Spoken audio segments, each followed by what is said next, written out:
সঙ্গে উপস্থিত হয়েছেন আমাদের মাঝখানে। তাদেরকে স্বাগত আলাদাভাবে জানাচ্ছি অধ্যাপক সিদ্ধার্থ দত্ত এবং অধ্যাপক সাধন কুমার ঘোষ। বস্তুত এই ওয়েস্ট ম্যানেজমেন্ট এই বিষয় নিয়ে বর্জ্য ব্যবস্থাপনা নিয়ে যারা আমাদের রাজ্যে তো বটেই গোটা দেশ জুড়ে উদ্যোগ কৃতিত্বের স্বাক্ষর রেখেছেন নিজেদের কর্মজীবনে এবং এখনো যারা মূল্যবান গবেষণা অংশগ্রহণ করে চলেছে সেই দুজন মানুষ সিদ্ধার্থ এবং সাধন ঘোষ দুজনকে আমাদের মাঝখানে পেয়েছি। কেন আজকে আমরা এই ওয়ার্কশপের আয়োজন করেছি সে সম্বন্ধে প্রাথমিক কিছু কথা আমি বলবো। আপনারা যারা উপস্থিত হয়েছেন অনেকেই রয়েছেন অধ্যাপক, আমাদের যাদবপুর বিশ্ববিদ্যালয়ের প্রোগ্রাম অফিসার রয়েছেন, বিভিন্ন ল্যাবরেটরি যারা সরাসরি এই বর্জ্য ব্যবস্থাপনার কাজের সাথে আগামী দিনে যুক্ত হবে, এখন যুক্ত রয়েছে, ছাত্রছাত্রীরা রয়েছে যারা এনএসএসের ভলেন্টিয়ার। যাদবপুর বিশ্ববিদ্যালয় অনেকদিন ধরেই ভাবছিল যে এই ধরনের একটি প্রোগ্রাম নেবে। তার কারণ হচ্ছে আধুনিক যে শিক্ষা ব্যবস্থা, সেই শিক্ষা ব্যবস্থার সাথে তার প্রায়োগিক দিকটা অত্যন্ত ঘনিষ্ঠভাবে আমরা যাদবপুর বিশ্ববিদ্যালয়ের বিভিন্ন ডিপার্টমেন্ট এনবিএর স্বীকৃতির জন্য উদ্যোগ নিচ্ছি, ন্যাকের স্বীকৃতির জন্য উদ্যোগ নিচ্ছি এবং সেটা আমাদের প্রত্যেক বছরই একটা গুরুত্বপূর্ণ কাজ হিসেবে বিবেচিত হয়। সেই কাজে আমাদের অত্যন্ত যত্ন সহকারে অংশগ্রহণ করতে হয় এবং আমরা একটা আধুনিক বিশ্ববিদ্যালয় নিয়ে গর্ববোধ করি। যাদবপুর বিশ্ববিদ্যালয়কে আধুনিক বিশ্ববিদ্যালয় গোটা দেশের বিশ্ববিদ্যালয় হিসেবে চতুর্থ স্থানে রয়েছে রাজ্যের বিশ্ববিদ্যালয়ের মধ্যে। সেখানে বর্জ্য ব্যবস্থাপনার বিষয়টাকে আরো কি করে আধুনিক করা যায় সেই জন্য আমরা আজকের এই কর্মশালার আয়োজনটা করেছি। আপনাদের অবগতির জন্য জানাই যে আমাদের ইউনিভার্সিটিতে এই মুহূর্তে একটি ওয়েস্ট ম্যানেজমেন্ট একটি কমিটি কাজ করছে, যাতে আমাদের অধ্যাপক চিত্তরঞ্জন সিনহা যেমন গুরুত্বপূর্ণ সদস্য, অধ্যাপক কবিতা সাহা রয়েছে, অধ্যাপক হাজরা, আরও যারা বিশেষজ্ঞ রয়েছে যারা ওয়েস্ট নিয়ে ওয়েস্ট ম্যানেজমেন্ট কাজ করেন তারা এর সাথে যুক্ত রয়েছে। আজকের ঘটনাচক্রে আমাদের সহোপাচার্য অধ্যাপক অমিতাভ দত্ত মহাশয় আজকে আসতে পারেন, একটা জরুরি কাজ থাকা। আমি খানিকটা প্রাথমিক কথার মধ্যে যাদবপুর বিশ্ববিদ্যালয়ের দৃষ্টিভঙ্গিটা তুলে ধরার চেষ্টা করছি। আমাদের এই ওয়েস্ট ম্যানেজমেন্ট যে কমিটিটা রয়েছে, আমরা ভাবনা চিন্তা করছি যে বর্জ্য ব্যবস্থাপনার বিভিন্ন দিক, সেই দিকগুলোকে আস্তে আস্তে যাদবপুর বিশ্ববিদ্যালয়ের মুখে প্রতিষ্ঠিত করার জন্য। যেরকম স্বাভাবিকভাবে কঠিন বর্জ্য ব্যবস্থাপনা সেটা একটা গুরুত্বপূর্ণ বিষয়। ইতিমধ্যেই আপনারা নজরে রেখেছেন যে যাদবপুর বিশ্ববিদ্যালয়ের মধ্যে যে সমস্ত কোয়ার্টারগুলি রয়েছে, স্টাফ কোয়ার্টার বা টিচার্স কোয়ার্টার, সেখানে আমরা চেষ্টা করছি যে two wing system, two bucket system সেটাকে চালু করা, যেটা গোটা কলকাতা জুড়ে চালু হয়েছে ঠিকই, কোথাও কোথাও সাফল্য রয়েছে, কোথাও কোথাও ব্যর্থতা রয়েছে। সেটি আমরা যাদবপুর বিশ্ববিদ্যালয়ের কোয়ার্টারগুলোতে চালু করতে চাইছি এবং তার পাশাপাশি হোস্টেলের ক্যান্টিনগুলোতে এবং বিভিন্ন আমাদের যে হোস্টেলগুলোর পাশাপাশি যে ক্যান্টিনগুলো রয়েছে সেখানেও আমরা এটা চালু করতে চাইছি। এই বর্জ্য ব্যবস্থাপনার ক্ষেত্রে, কঠিন বর্জ্য ব্যবস্থাপনার ক্ষেত্রে একটি গুরুত্বপূর্ণ বিষয় হচ্ছে উৎসের পৃথকীকরণ, আমরা ইংরেজিতে যাকে বলে থাকি সোর্স সেগ্রিগেশন। সেই কাজটা আমরা প্রাথমিকভাবে করতে চাইছি যে ভেজা কঠিন বর্জ্য এবং শুকনো কঠিন বর্জ্য, তার মধ্যে ভেজাটাকে আমরা সাধারণভাবে জৈব বর্জ্য পদার্থ হিসেবে দেখি আর কঠিনটাকে সাধারণভাবে অজৈব বর্জ্য পদার্থ হিসেবে দেখি। সেইটা পৃথকীকরণের কাজটা আমরা চাইছি উৎসে করতে, যেখানে এই কঠিন বর্জ্য তৈরি হচ্ছে সেখানেই আমরা করতে চাইছি। এটা একটা সময় সাপেক্ষ কাজ, সেখানে এনএসএস এর একটা গুরুত্বপূর্ণ ভূমিকা রয়েছে। আমরা আমাদের স্থানীয় পুর প্রতিনিধি শ্রীমতী মধুচন্দ্রা দেব, তিনি সহযোগিতার হাত বাড়িয়ে দিয়েছেন কলকাতা পৌরসভার পক্ষ থেকে। গতকাল থেকে শুরু হয়েছে আমাদের বিভিন্ন কোয়ার্টারগুলিতে এই দুটি করে বাকেট দেওয়ার ব্যবস্থাপনা। এরপর আমরা ইউজমি যে বিনগুলো রয়েছে, সেগুলো গুরুত্বপূর্ণ যে স্ট্র্যাটেজিক পয়েন্টগুলো রয়েছে সেখানে আমরা স্থাপন করব এবং এটার মাধ্যমে আমরা চেষ্টা করব যে কঠিন বর্জ্যের পৃথকীকরণ করে, উৎসের পৃথকীকরণ করে সেটা কলকাতা পৌরসভার হাতে তুলে দেওয়ার জন্য, যাতে তারা বিজ্ঞানসম্মত উপায় সেই পৃথকীকরণের পরে বাকি যে ম্যানেজমেন্টের অংশগুলি রয়েছে সেগুলি তারা সুন্দরভাবে সম্পন্ন করতে পারে। এটা এটা গেল হচ্ছে কঠিন বর্জ্যের ক্ষেত্রে। প্লাস্টিক বর্জ্যের ক্ষেত্রে আমাদের ভাবনা চিন্তা করতে হচ্ছে আলাদাভাবে প্লাস্টিক বর্জ্য ব্যবস্থাপনা করা যায় কিভাবে। আমাদের মাঝখানে যিনি উপস্থিত হয়েছেন অধ্যাপক সাধন ঘোষ, উনি প্লাস্টিক বর্জ্য তো বটেই, সামগ্রিকভাবে কঠিন বর্জ্য ব্যবস্থাপনার ক্ষেত্রে আমাদের দেশের অন্যতম গুরুত্বপূর্ণ একজন বিজ্ঞানী হিসেবে স্বীকৃতি রয়েছে এবং সিদ্ধান্ত রয়েছে। আমরা এনাদের মতামত শুনতে চাইব এবং তার ভিত্তিতে যেহেতু অধ্যাপক চিত্তরঞ্জন সিনহা, যিনি আমাদের যাদবপুর বিশ্ববিদ্যালয়ের যে লিকুইড ওয়েস্ট ম্যানেজমেন্টে যে দুজন বিশেষভাবে দায়িত্বপ্রাপ্ত তার মধ্যে একজন অন্যতম, আমি আশা রাখবো যে অধ্যাপক চিত্তরঞ্জন সিনহা এনাদের এই দুজন বিশেষজ্ঞ অধ্যাপকের মতামতকে গুরুত্ব দিয়ে গ্রহণ করে একটি পূর্ণাঙ্গ যে ম্যানেজমেন্ট পলিসি গাইডলাইন সেটা নির্মাণের ক্ষেত্রে আমাদের সহযোগিতা করবে। লিকুইড ওয়েস্টের ক্ষেত্রে, তরল বর্জ্যের ক্ষেত্রে আমরা লক্ষ্য করেছি যে যাদবপুর বিশ্ববিদ্যালয়ে এই মুহূর্তে যে প্র্যাকটিসটা চালু হয়েছে, যে প্রথাটা চালু হয়েছে, সেটা হচ্ছে যে এই তরল বর্জ্য বিশেষত বিভিন্ন ল্যাবরেটরি যেখানে বিভিন্ন ধরনের রাসায়নিক পদার্থ ব্যবহার করা হয়, জৈব বা অজৈব, সেই সমস্ত ল্যাবরেটরি থেকে যে ওয়েস্ট ওয়াটার বা তরল বর্জ্য বের হয় সেগুলি সরাসরি কলকাতা পৌরসভার নালার মধ্যে চলে যাচ্ছে। মানে এইটা কোনো বিজ্ঞানসম্মত উপায় হতে পারে না এবং যাদবপুর বিশ্ববিদ্যালয়ে যেখানে বিশেষজ্ঞরা রয়েছেন, যেখানে গবেষকরা রয়েছেন, সেখানে আমরা যদি তরল বর্জ্য ব্যবস্থাপনার ক্ষেত্রে জরুরি ভিত্তিতে যদি নজর না দিই, তাহলে এটা আমাদের দিক থেকে একটা ত্রুটি থেকে যাবে, অসম্পূর্ণতা থেকে যাবে। ফলে আমরা ভাবনা চিন্তা করছি, এখানে রূপরেখা অঙ্কন করার চেষ্টা হয়েছে। অধ্যাপক চিত্তরঞ্জন সিনহা, অধ্যাপক অপিতা দাস কেমিক্যাল ইঞ্জিনিয়ারিং ডিপার্টমেন্টে মহাজাহান একটা খসড়া প্রস্তাব দিয়েছেন। আমরা কিছুদিনের মধ্যে সমস্ত বিষয়কে চূড়ান্ত করতে চাইছি। প্রাথমিকভাবে যে সমস্ত ল্যাবরেটরি থেকে এই তরল বর্জ্য বের হয়, যেরকম ভাবে কেমিস্ট্রি ডিপার্টমেন্ট হতে পারে, যেখানে বিভিন্ন ল্যাবরেটরি থেকে বিভিন্ন ধরনের তরল বর্জ্য বের হয়, বা কেমিক্যাল ইঞ্জিনিয়ারিং ল্যাবরেটরি হতে পারে ফুড টেকনোলজি, হতে পারে ফার্মাসিউটিক্যাল টেকনোলজি ডিপার্টমেন্ট, আমাদের সিভিল ইঞ্জিনিয়ারিং ডিপার্টমেন্টের এনভায়রনমেন্টাল ইঞ্জিনিয়ারিং বা মেটালার্জি কিছু গবেষণা থেকে বেরোতে পারে। এই সমস্ত জায়গা থেকে যে তরল বর্জ্য বেরোচ্ছে সেগুলিকে ইউনিভার্সিটি ভাবনা চিন্তা করতে থাকলেও ইউনিভার্সিটিরা বাস্তবে উচিত মনে করছে না যে একটা কেন্দ্রীয়ভাবে একটা জায়গায় নিয়ে এসে সরকার পরিশোধনের কাজ করবে। এটা সম্ভব নয়, ইউনিভার্সিটিতে সেই স্থান সংরক্ষণ করা যাবে না, সেই অতটা জায়গা করা হতে পারে।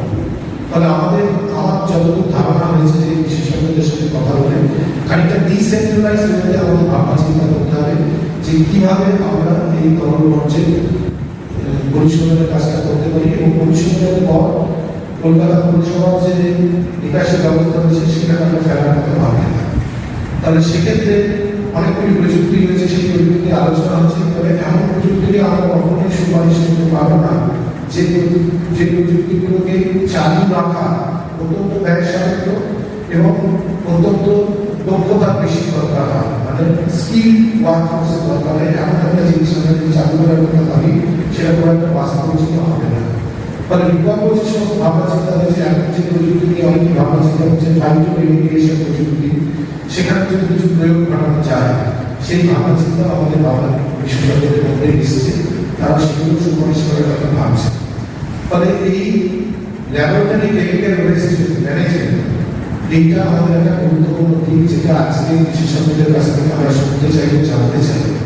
এর পাশাপাশি হ্যাজারাস যে সমস্ত সাবস্টেন্স তৈরি হয় বিভিন্ন ল্যাবরেটরি থেকে, তার যে দূষণ নিয়ন্ত্রণ পর্ষদের যে গাইডলাইন আছে, সেই গাইডলাইন অনুযায়ী আমরা সেগুলি সরাসরি কিছু নির্ধারিত এজেন্সির কাছে, আমরা নির্দিষ্ট এজেন্সির কাছে দিয়ে দিই।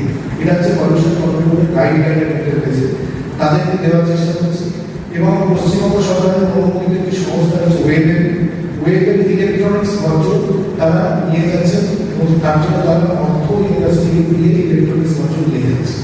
ফলে বিভিন্ন ডাইমেনশন যে বর্জ্য পদার্থগুলির ব্যবস্থাপনার কথা আমরা ভাবছি, তরল বর্জ্য, কঠিন বর্জ্য, হ্যাজারাস যে সমস্ত বর্জ্য, ক্ষতিকারক বর্জ্য, ইলেকট্রনিক ওয়েস্ট, এটা আজকের যুগে অত্যন্ত প্রাসঙ্গিক, এগুলি নিয়ে একটা সামগ্রিক পরিকল্পনা যাদবপুর ইউনিভার্সিটি দিতে চাইছে। পলিসি গাইডলাইন তৈরি করার চেষ্টা হচ্ছে। আজকের এই কর্মশালায় যারা বিশেষজ্ঞ উপস্থিত হয়েছে, কর্মশালায় উপস্থিত হবেন, তাদের কাছে আমরা সেই রূপরেখার অনুমোদনের ক্ষেত্রে কিছু মূল্যবান পরামর্শ চাইব। এবং যাদবপুর বিশ্ববিদ্যালয় জাতীয় সেবা প্রকল্প, তারা একটা সময় অধ্যাপক সিদ্ধান্ত আমাদের সহ পর্যায়ে ছিল, তিনি বলতেন যে যাদবপুর বিশ্ববিদ্যালয়ে এই যে এত ডাইভার্সিফাইড একটা রিসার্চ প্রোগ্রাম রয়েছে, বিভিন্ন বিষয়ে গবেষণা কাজ হয় বিশ্ববিদ্যালয়ে। সুতরাং এনএসএস এর কার্যপ্রণালীর মধ্যেও সেই অভিনবত্বের ছোঁয়াটা থাকে। সেটা উনি বারবার আমাদের উৎসাহিত করতেন, যখন সহকর্মচারী হিসেবে আমাদের অ্যাডভাইসারি কমিটি মিটিংগুলো থাকতেন করতেন। সুতরাং আমাদের এনএসএস এই কাজটা করতে পারে।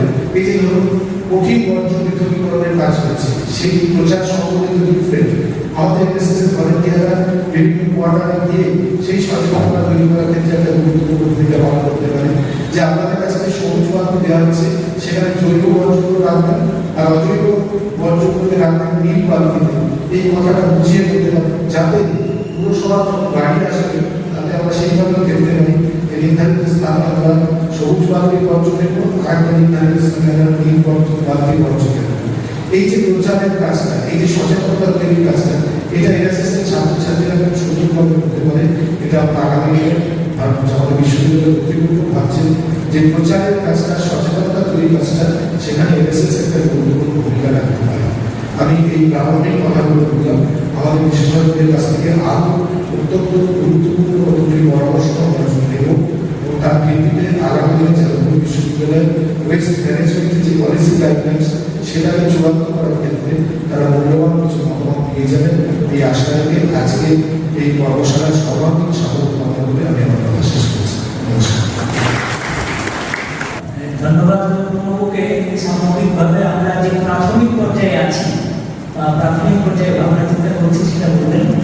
এখন আমরা আমাদের সঙ্গে উপস্থিত আছেন প্রাক্তন সহকর্মী উপস্থিত আছেন, স্যার আমাদের উদ্বোধন করবেন, তারপরেই সাধারণ বক্তৃতা করবেন। তারপর অনুরোধ করবো আপনি ওখানে বসে। নমস্কার। অনেকদিন পরে এনএসএস এর অনুষ্ঠানে আসতে পেরে আমি খুব আনন্দিত। আমি যখন বিশ্ববিদ্যালয়ের প্রশাসনে ছিলাম, প্রায় প্রতিটা মিটিংয়ে উপস্থিত হতাম। আমার ভালো লাগলো এদের কাজটা। আর এখানে এসে, ঠিক এখানে এসে বলবো না, চিত্তবাবু আমাকে প্রায় মাসখানেক আগে ফোন করে এই ডেটটা বলেছিলেন ফাঁকা রাখছে। অতি কষ্টে ফাঁকা রেখেছি। আমি আজকে সকালে গত দু একদিন হলদিয়া ছিল, সকালে হলদিয়া থেকে এখানে সরাসরি এসেছি। এসে দেখলাম কেমিক্যাল ওয়েস্ট ম্যানেজমেন্টের উপরে ওয়ার্কশপ। ভালো লাগার কারণ এটা না যে কেমিক্যাল ওয়েস্ট ম্যানেজমেন্ট ওয়ার্কশপ, ভালো লাগার কারণ এটাই যে আজকালকার দিনে কেমিক্যাল কম্পাউন্ড ছাড়া কোনো কিছুই সম্ভব না। সকালে আমরা ঘুম থেকে উঠে যখন রাত্রে শুতে যাই, এর মাঝে আমরা যা যা করি সব কেমিক্যাল দিয়ে চলি। সুতরাং কেমিক্যাল নিয়ে ভাবতেই হবে যে কেমিক্যাল এত উপকারী, আবার ব্যবহার করার পরে বা ব্যবহারের আগে এটা তার চেয়েও বেশি উপকারী। ভালো মন্দ মিশিয়ে কেমিক্যাল অনুপম ইতিমধ্যে বলেছেন যে প্রায় 8-10টা ডিপার্টমেন্টে আমাদের বেশ ভালো পরিমাণে কেমিক্যাল ব্যবহার করা হয়। তা ম্যানেজমেন্ট সেই ব্যবস্থাপনাটা আমাদের এখানে নেই। সেইগুলো আমি খুব খুশি যে এনএসএস এর তরফ থেকে এই ব্যাপারে একটা উদ্যোগ নেওয়া হয়েছে বিশ্ববিদ্যালয়ে। কারণ যে কোনো সমস্যার সমাধানে সারা পৃথিবী জুড়ে বিশ্ববিদ্যালয় একটা পথ দেখাতে পারে, পথ দেখানোর পথে একটা গুরুত্বপূর্ণ ভূমিকা পালন করতে পারে। এই যে কোভিড কালে আমরা ভুগলাম না, সারা পৃথিবীতে 195টা বিশ্ববিদ্যালয়ে এই কোভিড ভ্যাকসিন নিয়ে গবেষণা হয়েছিল। কোভিড কালে বিশ্ববিদ্যালয়ের ভূমিকা সবসময় সামনের সাথে আছে। আমাদের এখানে আমাদের রাজ্যে যদি আমরা পথ দেখাতে পারি কি করে এই বর্জ্য আমরা ম্যানেজমেন্টের আওতায় আনতে পারি, কমাতে পারি, ট্রিটমেন্ট করে ফেলতে পারি, তাহলে আমার বিশ্বাস এটা সারা রাজ্যে ছড়িয়ে যাবে। এই আশা করে এখন আমাদের মধ্যে উপস্থিত আছেন অধ্যাপক সাধন ঘোষ। উনি আমাদের যাদবপুর বিশ্ববিদ্যালয়ে মেকানিক্যাল ইঞ্জিনিয়ারিং ডিপার্টমেন্টে দীর্ঘদিন অধ্যাপনা করেছেন। এই বর্জ্য ব্যবস্থা সম্বন্ধে গবেষণা করেছেন। আমাদের দেশে বিদেশে গিয়েও বিভিন্ন প্ল্যাটফর্মে বিশেষজ্ঞ হিসাবে হাজির থেকে তার বক্তব্য রেখেছেন। আমরা খুব খুশি আজকে অধ্যাপক সাধন কুমার ঘোষকে আমাদের এই প্ল্যাটফর্মে পেয়ে। আমি এখন অনুরোধ করব অধ্যাপক সাধন কুমার ঘোষকে এই অনুষ্ঠানে কিছু বলার জন্য।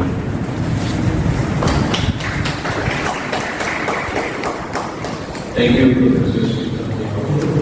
We are here to discuss on waste management and specifically the chemical waste management. Chemistry sir বলে দিয়েছেন আমাদের যে chemical waste management এর প্রাধান্য দিতে হবে ল্যাবরেটরি যারা আছেন তাদের জন্য and the students. তো chemical waste আলাদা করাটা একটা সমস্যা।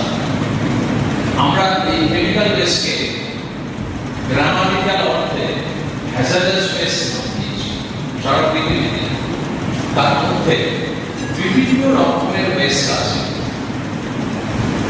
Today, more and earlier, the waste which we consider, we had the traditional idea that মাথার মধ্যে ছিল যে এটা তো আর কোনো কাজ হবে না, সেটাকে ফেলে দাও। আপনারা এইখান দিয়ে যখন বেরোবেন তখন এই এসি ক্যাবিনের সামনে ডান দিকটা একটু নজর দেবেন। আমি আর করে তুলে নিয়েছি, আমি আমাদের জুতার একটা দোকানে তাকে তখনই পাঠিয়ে দিয়েছি।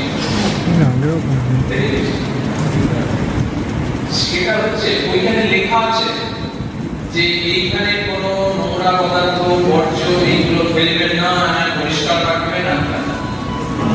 আর নিচে প্রচুর ওয়েস্ট করে আছে। That means there is a lot of scope for all of us to make ourselves aware, to make ourselves committed.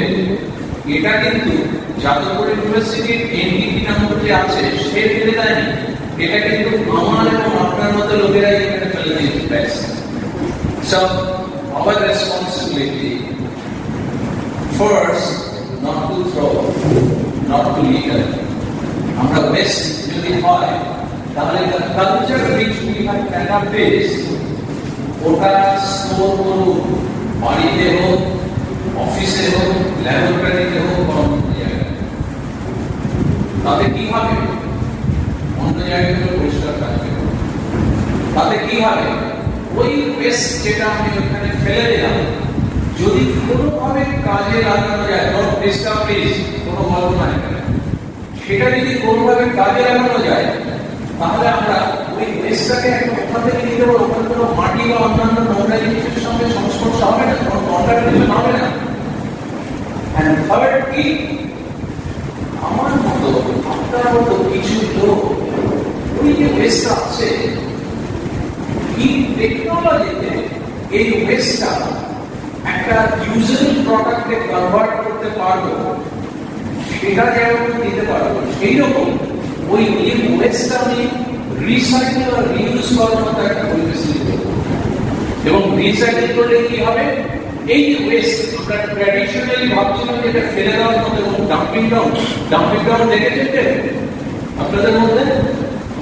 কলকাতার ডাম্পিং গ্রাউন্ডের নাম কি এখন?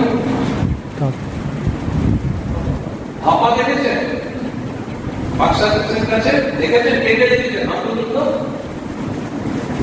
আচ্ছা, এছাড়া কলকাতার বাইরে যারা থাকেন তাদের কি কোনো ডাম্পিং গ্রাউন্ড আছে আপনার গ্রামীণ শহরে?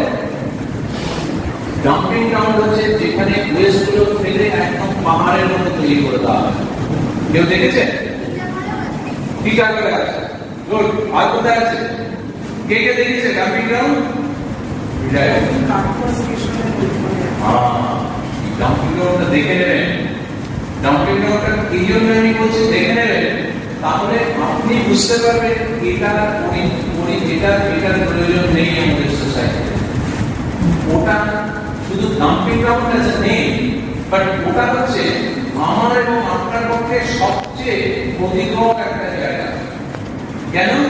ওখান থেকে লিচেট হয় সমস্ত জলীয়, স্যার একটু আগে এফ্লুয়েন্টের কথা বলে গেছে, লিকুইড ওয়েস্ট, ওইখান থেকে প্রচুর লিকুইড ওয়েস্ট বের হয়, যেগুলো আমরা লিচেট করি সেটা মাটির ভেতরে ঢুকে অ্যাকুইফার, যেখানে আমাদের খাবার জল বা অন্যান্য জলের ট্যাঙ্ক থাকে সেইখানে চলে যায় ন্যাচারাল।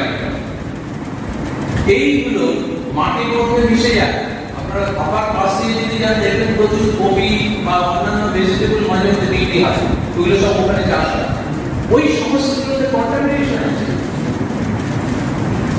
এবং তাছাড়া রোদ যখন একটু গরম হয় তখন খাওয়া বা ওইরকম কোন একটা ডাম্পিং গ্রাউন্ডের সামনে দিয়ে যদি আপনারা যান দেখবেন ধোঁয়া উঠছে। আর একটু কাছে যদি যান আপনারা দেখবেন আগুন বেরোচ্ছে, আগুন জ্বলছে। ওটাকে কি বলে? কি গ্যাস ওটা? হ্যাঁ, মিথেন গ্যাস। আমরা আরেকটু ভালো ভাষায় বলি GHG। What is GHG? ও হচ্ছে না, ধরা হয়ে গেল না। ধরো ওটাকে বলে গ্রিন হাউস গ্যাস। সারা পৃথিবীতে আমরা গ্রিন হাউস গ্যাস কিভাবে কমানো যায় তার চেষ্টা করছি। আমরা ক্লাইমেট রেমিডিয়েশন করার চেষ্টা করছি, বিভিন্ন প্রবলেম রেমিডিয়েট করার চেষ্টা করছি, তাতে আমাদের টেম্পারেচার বেড়ে না যায়। টেম্পারেচার বেড়ে গেলে কি হবে? বরফ গলে যাবে, গ্লেশিয়ার গলে যাবে, সমুদ্রের জলের উচ্চতা লেভেল বেড়ে যাবে। তাতে আমাদের অসুবিধা কি? সমুদ্রের জলের উচ্চতা যদি বেড়ে যায় কি হবে? সুন্দরবনে কি আর আশাদার উপর থাকবে? সব জলে জল থাকবে, কলকাতা ডুবে যাবে। সুতরাং আমাদের প্রত্যেকটি নাগরিকের কর্তব্য আজকে এনভায়রনমেন্ট রক্ষা করা, ওয়েস্ট ম্যানেজমেন্ট আরো ভালোভাবে করা। এবং ওয়েস্ট ম্যানেজমেন্ট শুধু এনভায়রনমেন্টের জন্য নয়, ওয়েস্ট ম্যানেজমেন্ট আমরা যদি ঠিকভাবে করতে পারি, যদি রিসাইকেল করতে পারি, যদি রিইউজ করতে পারি, তাহলে ওই যেগুলো ওয়েস্ট তৈরি হচ্ছে সারা ভারতবর্ষে ৬৫ মিলিয়ন মেট্রিক টন চিন্তা করা যাবে কতটা এত ওয়েস্ট জেনারেট এভরি ইয়ার। প্রত্যেক বছর আমরা হাজার chemical waste 6.3 million metric ton তৈরি করছি। এই ওয়েস্টটা it's a huge quantity of waste. Instead of throwing it away into the dumping ground, আমরা কি করতে পারি? এই ওয়েস্টগুলো আমরা রিসাইকেল করতে পারি, এই ওয়েস্টগুলো কোথায় কোথায় রিইউজ করা যায় সেটা করতে পারি। And as a matter of fact আমরা নতুন প্রোডাক্ট তৈরি করতে পারি। এই নতুন প্রোডাক্ট মানেই হচ্ছে রিসোর্স এক্সট্রাকশন। যেটা আমরা যে কোনো মেটেরিয়াল এটা তৈরি করার জন্য আমাদের resource extraction, natural resource extraction করতে হয়। প্লাস্টিক যেগুলো ব্যবহার করছেন আমাদের ন্যাচারাল রিসোর্স এক্সট্রাকশন করতে হয়। কোন ন্যাচারাল রিসোর্স? আপনি বলবেন স্যার পেন আর ন্যাচারাল রিসোর্সের সাথে সম্পর্ক কোথায়? This plastic pen is manufactured from plastic granules. This plastic granules is obtained from the petroleum industry, petroleum product. This petroleum product is obtained from the crude oil so that is a natural resource. So there is always a link with any of the product which you are using with the natural resource. 1970 পর্যন্ত last 30 বছরে আমরা 3 গুণ natural resource extract করেছি। Huge rate. এই রেটে use করলে sustainable development করা যাবে না, আমাদের নেক্সট জেনারেশন বাঁচতে পারবে না।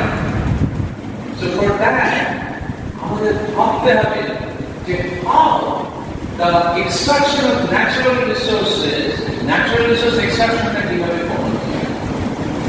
এই কমানোর জন্য কিন্তু আমাদের প্রত্যেকের রোল আছে।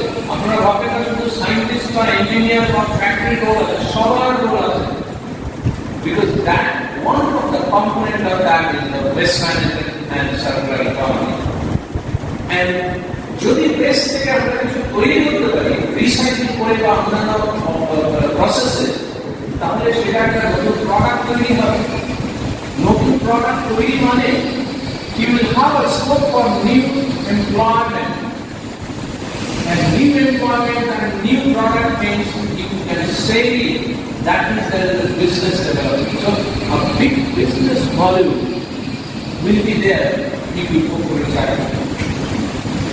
You won't believe today that recycling industry, a huge recycling industry throughout the world. আমি সারা পৃথিবী ঘুরে গেলে সারা পৃথিবীতে এইসব কাজই করি, রিসাইক্লিং নিয়ে, ওয়েস্ট ম্যানেজমেন্ট নিয়ে। আমাদের ভারতবর্ষে রিসাইক্লিং করার যা পরিস্থিতি এখন দাঁড়িয়েছে, in next 10 years time the recycling business will take a shape of first 10 of the business volume.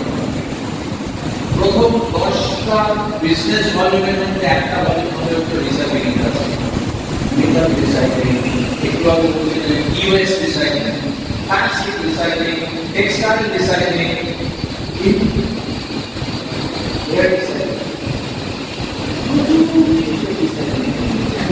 recycling means it's a business model. And I will request all of you to think of if you can start your business for this. There is a huge demand.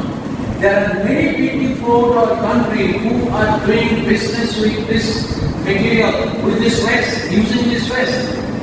Recycling business is one of the potential business in our country throughout the world. Think of it. If you need any help, I will be always available. Professor Dr. is there, and also your professors. They will always help. We will always help.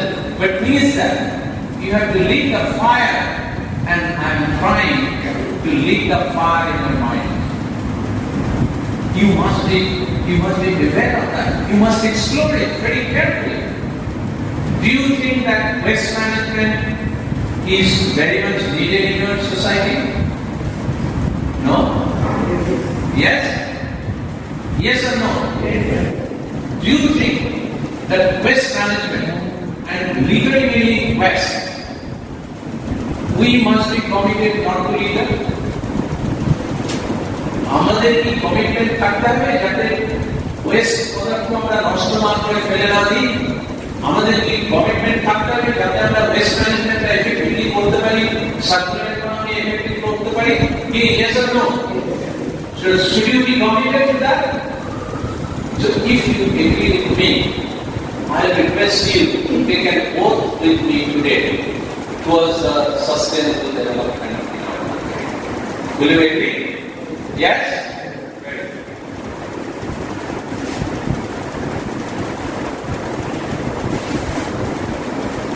One thing.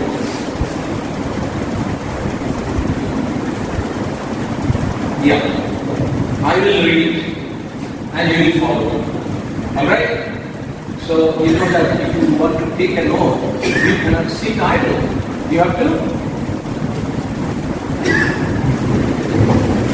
Yes, very good. You have to stand up.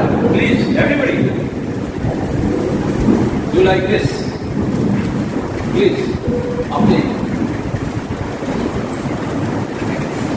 I'll read and you please follow. Recognizing the critical contribution of resource efficiency to the achievement of the UN Sustainable Development Goals. and environmental sustainability. I hereby take an oath on this 14th of March 2024 at Jadavpur University that I will explore the possibilities and will try to achieve the resource efficiency at my home and at my work areas by implementing effective waste management and circular economy. And I also hereby commit to spread this message to at least 30 people among my friends and my family. Thank you very much for taking this over. Please remember how many and whom you have made aware of this issue. Right? So now I'll go to the slide. You know why I'm going to the slide now? Because I made you committed and now I'm sharing my experience.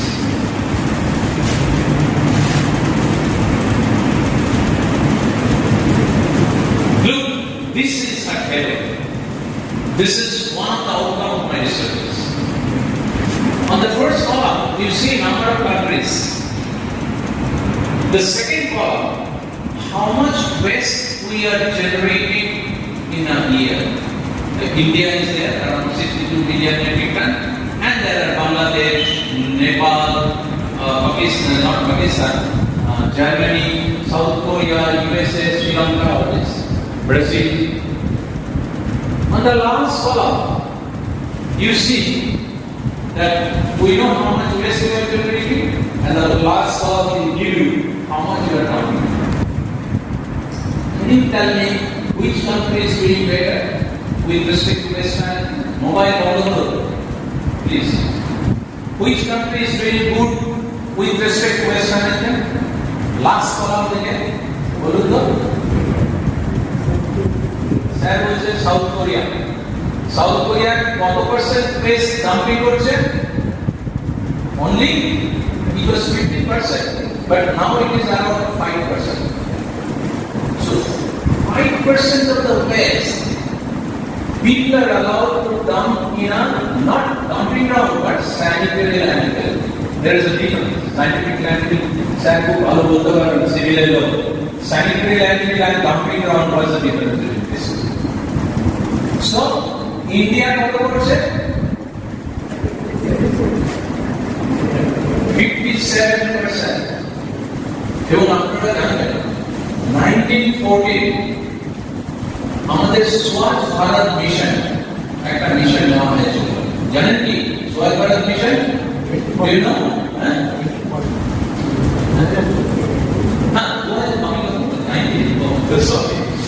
2014তে আমরা স্বচ্ছ Bharat mission একটা mission adapt করা হয়েছিল development of India. সেটার একটা component ছিল waste management, আরো ছিল ওডিএ, ওপেন ডেফিকেশন, অনেক কমে গেছে। আরেকটা ছিল ওয়াটার স্যানিটেশন, এইরকম কয়েকটা ছিল। Waste management was one of the components. Water sanitation for all এরকম বেশ কয়েকটা ছিল এবং খুব ভালো সাকসেসফুলি এগোচ্ছে। 2016তে আমরা ভাবলাম যে আমাদের যে ওয়েস্ট ম্যানেজমেন্টের রুল ছিল অনেকগুলো, hazardous waste management, municipal solid waste management, then plastic and electronic waste তার কিছুদিন আগে সবাই তৈরি হয়েছিল, এই সমস্ত 2016তে আমরা দেখলাম যে আমাদের এক্সপিরিয়েন্স ভালো নয়। ভালো নয় বলতে যে সমস্ত রুলস আমাদের ছিল তার implementation was very poor. Achievement is not there. So 2016 we revised all of the West Management rules SWL 2016. I request all of you, whatever be your subject you read, it is available in the website. Solid Waste Management Rule 2016, Plastic Waste Management Rule 2016, Electronic Waste Management Rule 2016, Construction and Demolition Waste Management Rule. Again, you will see we adopted in 2016. Construction and Demolition, body got wrong check. State waste to look at the construction and demolition waste. Body growing করছে বিভিন্ন রকম waste তৈরি হয়। এই waste গুলো কিভাবে রিইউটিলাইজ করা হবে, কিভাবে রিসাইক্লিং করা হবে, তার সমস্ত কিছু করতে দেওয়া আছে। Hazardous waste management and transboundary movement, আমাদের ওয়েস্ট তৈরি হচ্ছে, ইউএসএ তে ওয়েস্ট তৈরি হচ্ছে সেটা আমাদের দেশে পাঠিয়ে দিচ্ছে। জার্মানিতে ওয়েস্ট, ইউরোপে ওয়েস্ট তৈরি হচ্ছে, আমরা সেখানে পাঠিয়ে দিচ্ছি। আর আমাদের এখানে সব ডাম্পিং হচ্ছে, সেটা যাতে না হয় সেটা বন্ধ করার ব্যবস্থা রয়েছে রুলে। এবং এইরকম আরো রুল আছে। তার কিছুদিন পর battery rule, battery waste management rule এসেছে।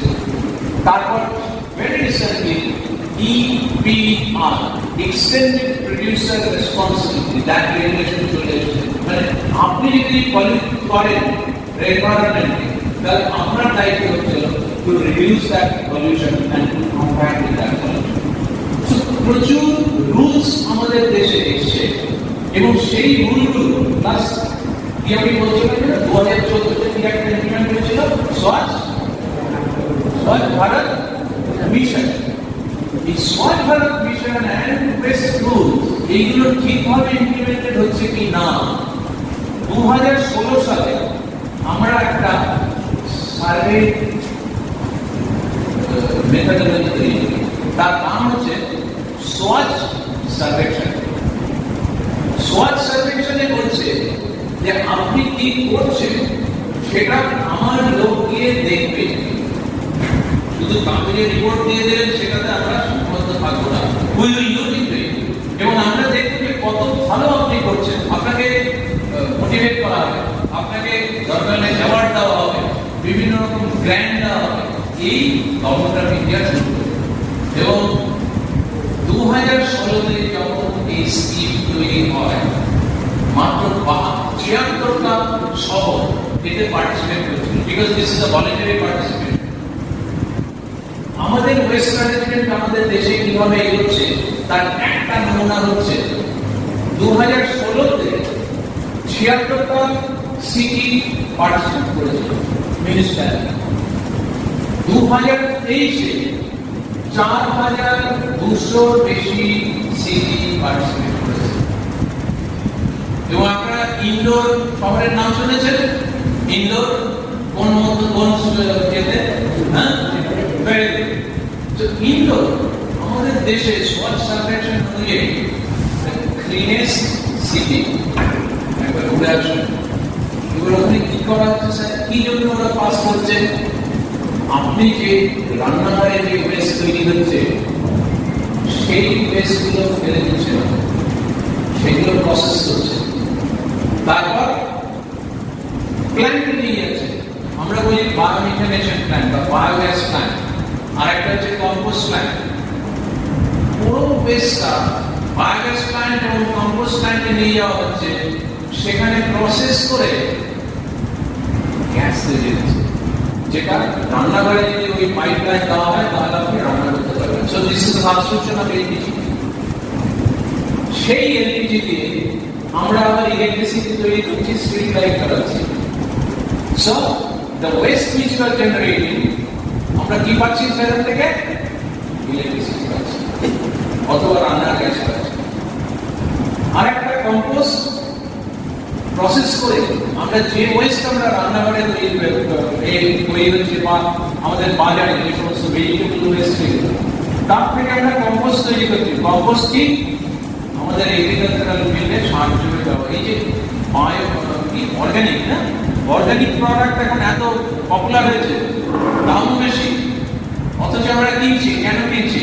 সেখানে পেস্টিসাইড নেই, সেখানে কেমিক্যাল ফার্টিলাইজার দিয়ে গ্রো করানো নেই, সেইখানে এই আপনি যে ওয়েস্ট তৈরি হচ্ছে তার থেকে যে কম্পোস্ট তৈরি হচ্ছে সেইগুলো দিয়ে চাষ হচ্ছে।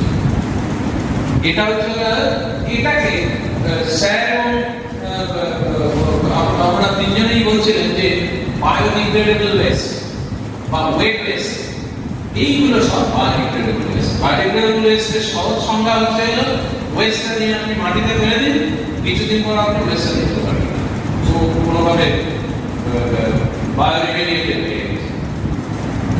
এরপর আসছে ড্রাই ওয়েস্ট। আপনি কি জানেন প্রত্যেকদিন আপনি কত ওয়েস্ট তৈরি করছেন? ড্রাই ওয়েট ওয়েস্ট কত কে বলতে পারে? কতটা? প্রত্যেকদিন যারা গ্রামে থাকেন তারা প্রায় 300 থেকে 700 গ্রাম, আর যারা শহরে থাকেন তারা 700 থেকে প্রায় 1200 গ্রাম ওয়েস্ট রেগুলার জেনারেট করে। এবার মাসে কত হয় আর বছরে কত হয় চিন্তা করুন। যদি 1 কেজি হয় তাহলে 30 into 1 কেজি 30 কেজি, সারা বছরে কত হয়? 360 কেজি, মানে 3.6 কুইন্টাল ওয়েস্ট আপনি তৈরি করছেন সারা বছরে। কি হবে এটা? এটা যদি রাখতে হয় তাহলে 5 বছরের মধ্যে আপনার পুরো বাড়িটাই ভর্তি হয়ে যাবে, তাই তো? সো আমরা ওয়েস্ট আর ফেলে দেবো না, we will reuse the waste. Dry waste এর মধ্যে কি কি পড়ে? Plastic, metals, paper, textile and many other things. প্রত্যেকটি ওয়েস্ট রিসাইকেল এবং 100% রিসাইকেল। There are techniques. কি হচ্ছে? যেমন ধরুন প্লাস্টিক রিসাইকেল করে আমরা এরকম চেয়ার তৈরি করতে পারি, আমাদের প্রচুর প্রোডাক্ট তৈরি করতে হবে। সুতরাং যে প্লাস্টিকটা আপনি ফেলে দিচ্ছেন, আমি একটা মেশিন ডেভেলপ করছিলাম ইউনিভার্সিটিতে, এখন আছে মেকানিক্যালের লোয়ার পড়াশোনায়, একদম ভেতরে দোতলায় আপনারা যদি যান আমার মেশিনটা এখন আছে। 2007 বা 2006 আমি পেটেন্ট করি green recycling of West plastic. এবং সেই প্লাস্টিক থেকে ফেলে না দিয়ে আপনি প্রোডাক্ট তৈরি করতে পারছেন। প্রোডাক্ট তৈরি করা মানে একটা বিজনেস। মেটাল থেকে মেটালের রিসাইক্লিং, গ্লাস থেকে গ্লাসের রিসাইক্লিং। এরপর যে সমস্ত ওয়েস্ট খুব একটা রিসাইক্লিং করা যাচ্ছে না, ধরুন রিসাইক্লিং করলে সেইভাবে ভ্যালু পাবেন না, আমরা বলি ক্যালোরিফিক ভ্যালু। যার যত বেশি ক্যালোরিফিক ভ্যালু তার রিটার্ন অনেক বেশি। এবার যে সমস্তগুলো ক্যালোরিফিক ভ্যালু কম কিন্তু 1200 উপরে, যেমন এই লাস্ট মাসে আমি ভাইজাগে আর গুন্টুরে গিয়েছিলাম, আমার রিসার্চ করার গিয়েছিলাম। What we do is we have 2 waste to energy plants. Waste to energy, তারপরে যে সমস্ত মিউনিসিপাল ওয়েস্ট সেইগুলো নিয়ে আমরা ইলেকট্রিসিটি তৈরি করছি। গুন্টুর এবং Vizag, these 2 plants, they are taking 1200 tons per day, 1200 ton। এইটুকু নয়, ছোটখাটো এখন 1200 tons of municipal waste we are taking to that plant. আমরা কি করছি? 15.9 megawatt hour ইলেকট্রিসিটি তৈরি করছি। তাহলে কি হলো? ওয়েস্ট মাপ করতে হলো না, আমার ইলেকট্রিসিটি তৈরি হলো। সেই ইলেকট্রিসিটি কোথায় যাবে? ইলেকট্রিসিটি ব্যবসা। I sell it, I put it on the grid, they are putting it on the grid and they are earning money. কত টাকা এতে ইনভেস্ট করা হয়ে চলে যায়? শুধু ভাইজাগ প্ল্যান্টে 340 কোটি টাকা ইনভেস্ট করা হয়েছিল 2020-তে, এবং এখন প্রত্যেক দিন 15.96 বা 15.5 মেগাওয়াট আওয়ার তারা ইলেকট্রিসিটি উৎপাদন করছে, এবং 4-5 বছরের মধ্যে তার রিটার্ন অন ইনভেস্টমেন্ট উঠে যাবে। তারপর যে ইলেকট্রিসিটি তৈরি করবে সেটাও এক্সট্রা প্রফিট। কজন চাকরি করছে? How many people are in Vizag working? Sir, Around 70 on roll and another 70 casual. So around 130 to 140 people are working in that plant. And similarly in Guntur. So there is a generation of employment, there is business, there is electricity generation, and it is a service to the society. R ultimate goal কি হলো? Ultimate benefit কি হলো? My environment is not at stake. We are protecting the environment. So, you have to keep in mind that waste is a valuable product. Waste is not to be thrown away. And you have to, আপনারা তো অনেকেই researcher আছেন, you go for research. আমাদের এখানে অনেক দামি professor আছেন যারা রিসার্চ করছেন খুব ভালোভাবে। You go to them and ask them, sir, এই এরিয়াতে আমি কি রিসার্চ করতে পারি? There are a lot of scopes of research and the potential of getting patent is also there because these are all niche areas, new areas.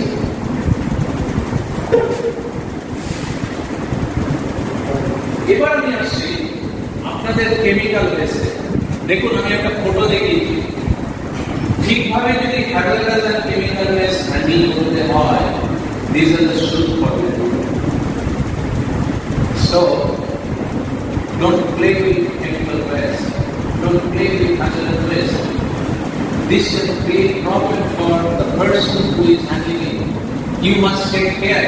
You must at least know how to handle it. But identification of hazardous waste is very important and it is not easy. Hazardous waste legal definition is available in our rules, but I am not going to the detail of that. But how you can identify your hazardous waste? There is a logic. Is the waste solid, semi-solid or liquid from the content or contained? If it is yes, then your next step is the waste listed in Schedule 1 list of processes generating hazardous waste. You know that we have the Hazardous Waste Management Rule 2016 and there are some amendments. So read that. And there are Schedule 1, Schedule 3, Schedule 4, Schedule 3, A, Class A, Class B, Class B. So if you follow this, I'll share this PPT with you so that you can read more of this. Then ultimately, you can come to the conclusion that this is hazardous waste or this is not. So if it is hazardous waste, there are a number of rules which you have to follow. I've noted down some of those. The first is, you must identify. Identification and traceability is very important part. Identify any chemical and chemical waste. Hazardous chemical and hazardous chemical waste. Bottle likhe rakho, drum likhe rakho. This chemical is hazardous or non-hazardous. Then anybody, even if he or she doesn't know, by reading it, they will understand that okay, this is hazardous. Take the good effort.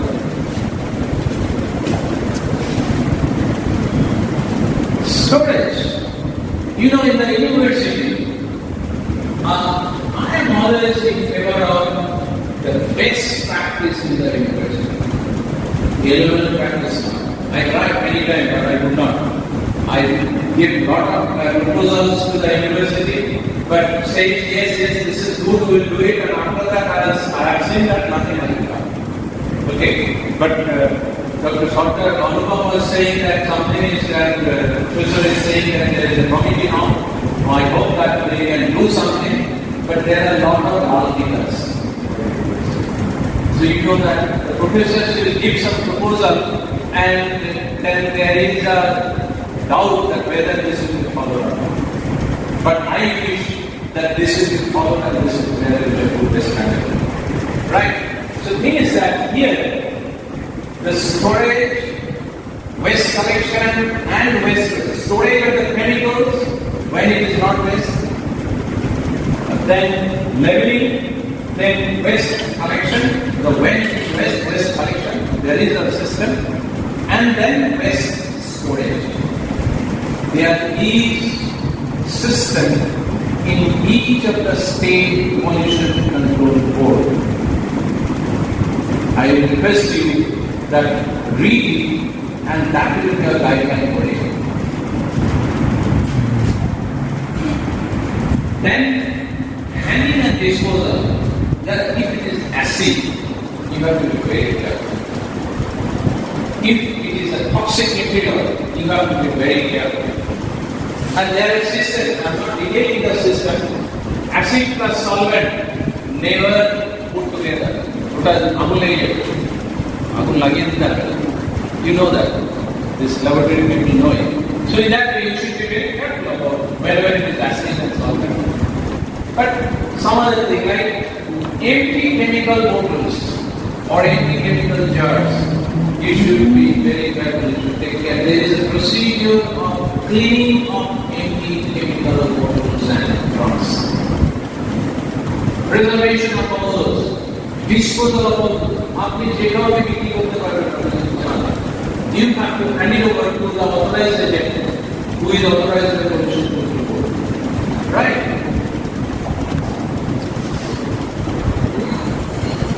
So you know that the West, not from university, but if you put in a jar or there is some vendor, ultimately it will go to the industrial process. And we have the TSDF, transfer the waste, then disposal of waste. There are facilities where transfer and disposal and treatment takes place for the hazardous waste. And again, this is a business. I visited a number of TSDF, but in West Bengal, only one TSDF is there. And we did it as a TSDF. And so only one TSDF is in ranking, but in West Bengal there should be a number of. In India, as of now, 20 TSDF is full running, and the construction or some facilities are there, some facilities are not there. Total another 30. So 20 is full TSDF and 30 is partial TSDF. Right? But we need more. And this is minimize the waste first, segregate, storage and transport, and treatment and disposal. This should be the grammar of handling hazardous waste or the chemical waste. We must follow.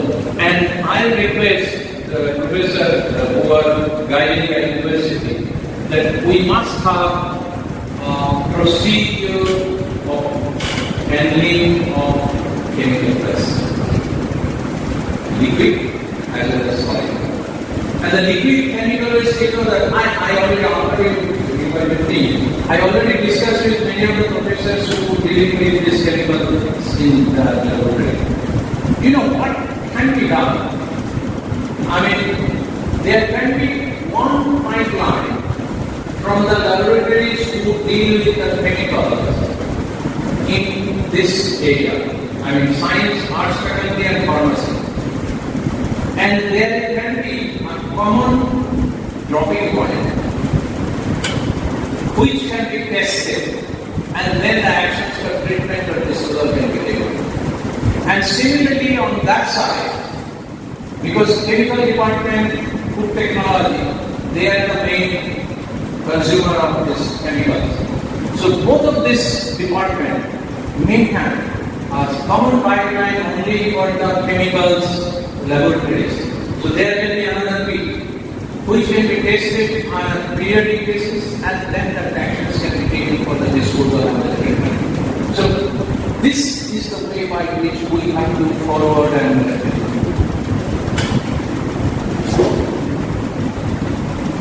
solid chemicals. So there are a number of guidelines which we should be have. Solid chemical waste disposal guideline, toxic chemical waste disposal guideline, waste oil disposal guideline, unknown chemicals. Sometimes you don't know, but you know that is a chemical.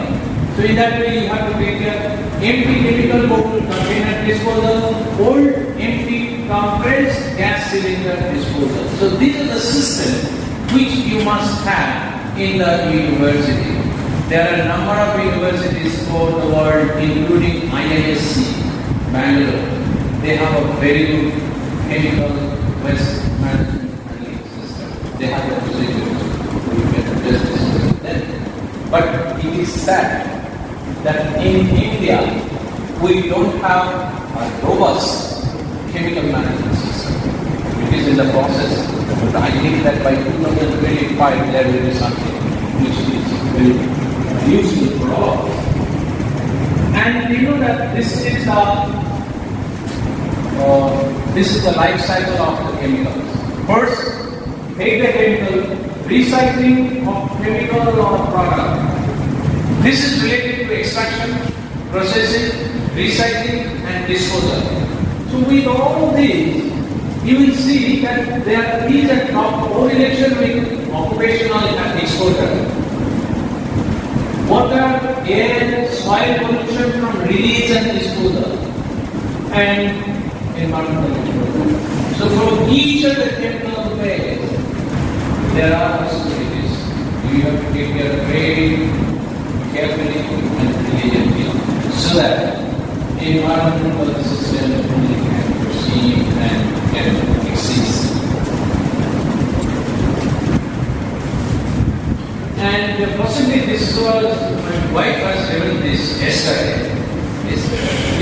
There is a news in another শিল্পজাত বা শিল্পে ব্যবহারের কার্য এবং বিপজ্জনক সামগ্রিক ট্রাকের মধ্যে পরিবহনের ক্ষেত্রে কিন্তু কিছু নির্দিষ্ট সতর্কতামূলক ব্যবস্থা অবলম্বনের নির্দেশিকা আগেই ছিল।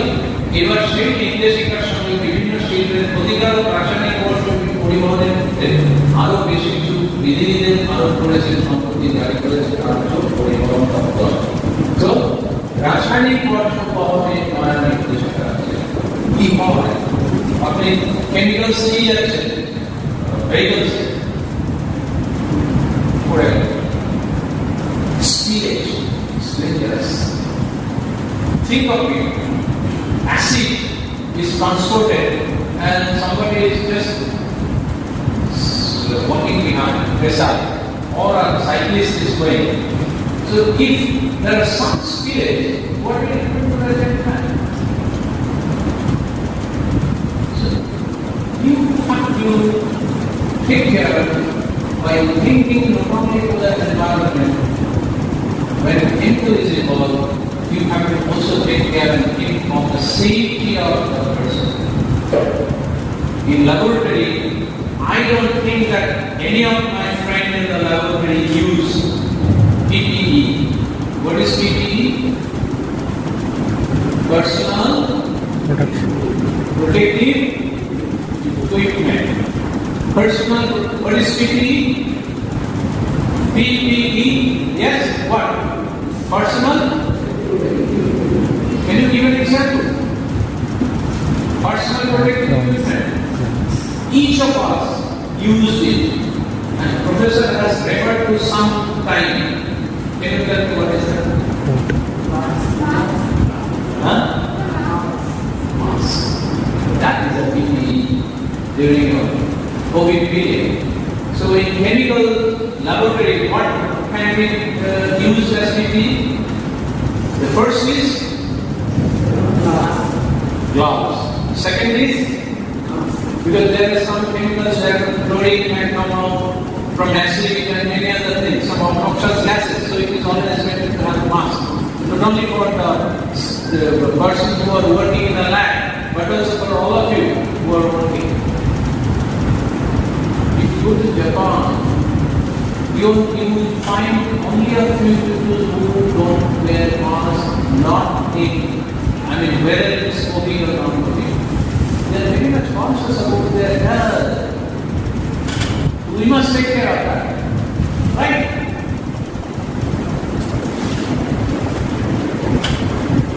And you know the sustainable development goal? Do you have any idea? How many sustainable development goals we have? Huh? How many? Yes, come on. How many? 17. And this 17 sustainable development goal, there are a number of sustainable development goals, or all sustainable development goals, which has some relation with the chemical management system. So, if you follow the chemical pest management system, you will be also satisfying the requirement of the system.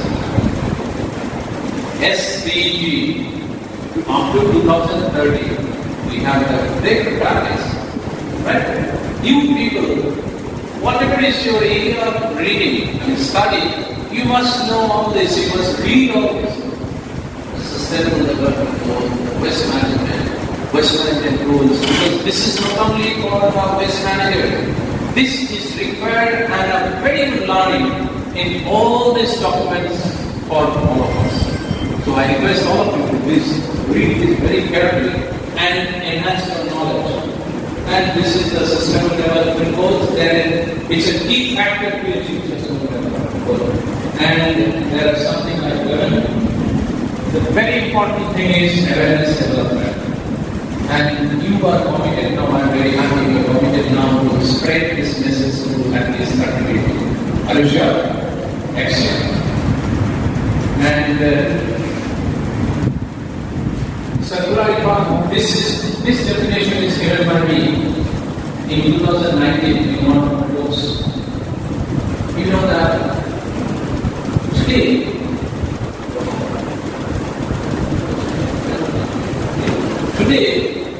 the traditional process is we are extracting the material, producing some product, using it, then at the end of its use we are throwing it away.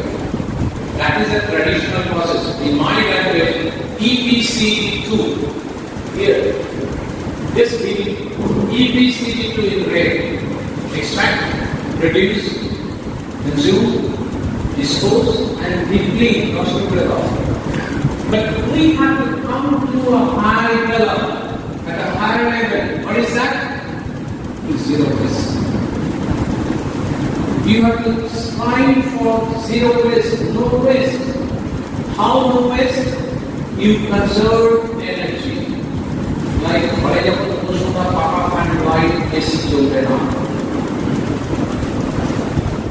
Conserve energy. There should be no leakage. Right? And there are several other things. Conserve your resources, energy, water, materials. And the product which you are using, you have to redesign the process of product so that what is zero waste? At the end of the life cycle of your product. This is the thing. It has a specific life, maybe 6 months. After 6 months, it will not buy. Okay, or faded and other thing. Well, what will you do? Throw it away? No, you will throw it away. What? In the waste bin. At your home, there must be at least 3 types of waste bin. Wet waste, dry waste. Dry waste is white or blue, bucket. Green waste or biodegradable waste is green. And the third one is hazardous domestic hazardous waste. Okay, so these are all available in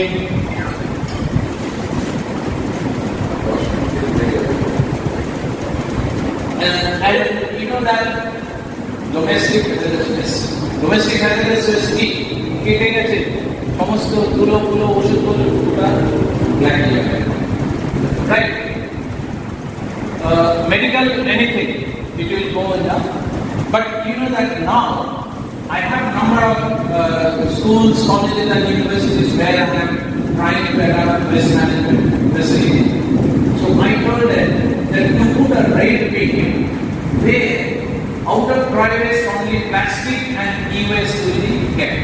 Because these two are very much in quantity and this two has the best business model in my opinion.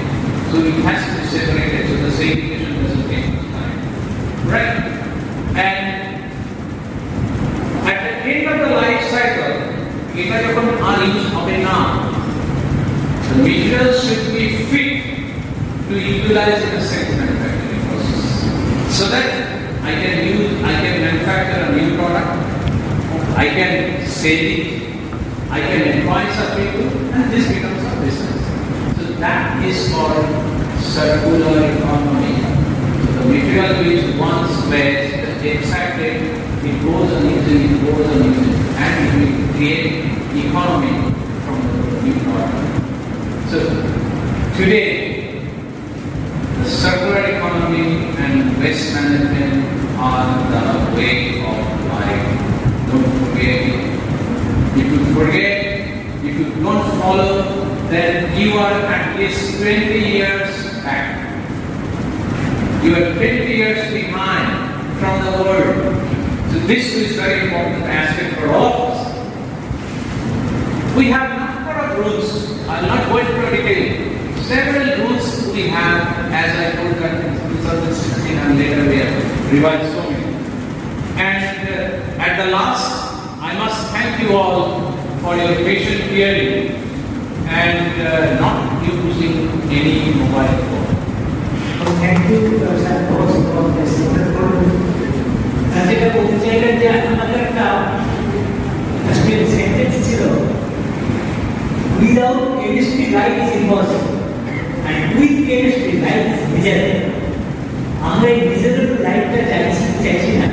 সেই যে sustainable development goal কিভাবে আমরা sustain করবো তার বিষয়ে sir আলোচনা করলেন, instruction দিলেন যাদবপুর বিশ্ববিদ্যালয়ের ক্যাম্পাসে আমরা কিভাবে এটা করতে পারি।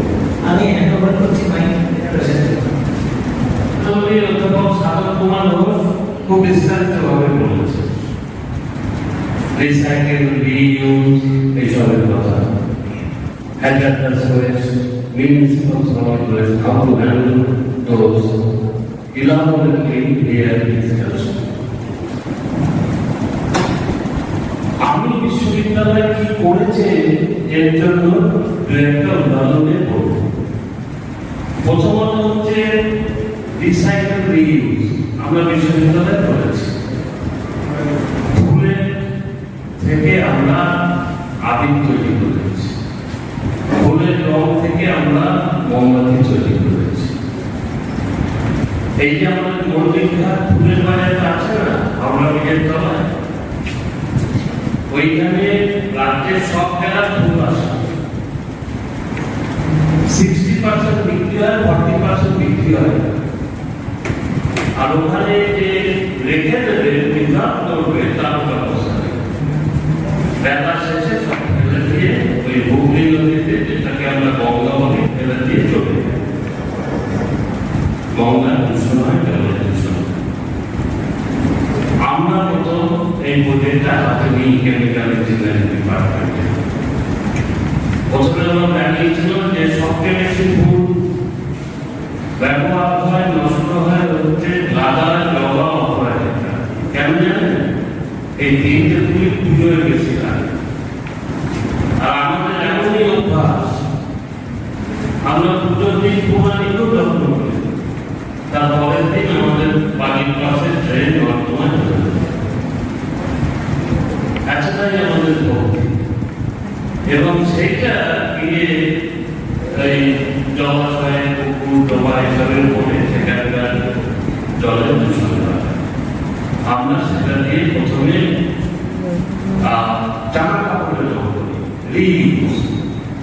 বিশেষ করে বাচ্চাদের এবং বয়স্ক মানুষ যে কেমিক্যাল রং আমরা ব্যবহার করি, সেটা বাচ্চাদের চামড়ার পক্ষে খুব সেন্সিটিভ।